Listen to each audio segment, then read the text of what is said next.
Operating on a wing and a prayer, 3 years ago this facility opened its doors. It's been a daily struggle to stay afloat. This 4-year-old's mother is a sex worker and a nyaupe addict. He was rescued by the community. He joined dozens of other abandoned and neglected children here. The centre relies solely on donor support. We are an NPC, which is a non-profit company.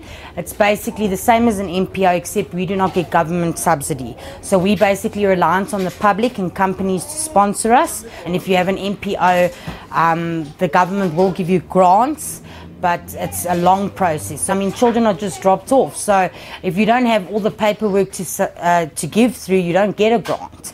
Given the economic climate, private funding is also drying up. The lion's share is getting smaller and smaller, and this is resulting in many organizations not having financial support and are facing the challenge of closure. Even facilities with some government funding fall short, and there are stringent conditions for a subsidy.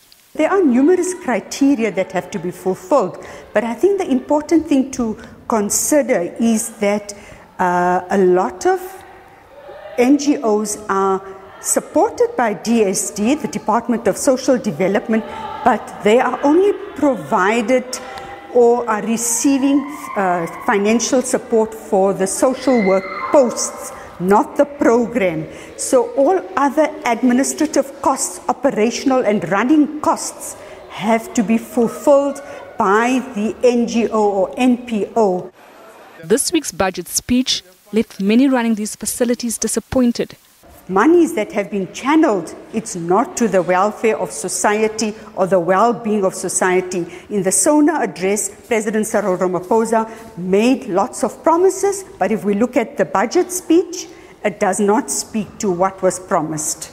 What is this one? Had it not been for this haven, many like this 4-year-old would have no future. An appeal to help these centres which step into the shoes of absent parents. Gillian Pillay, SABC News, Johannesburg.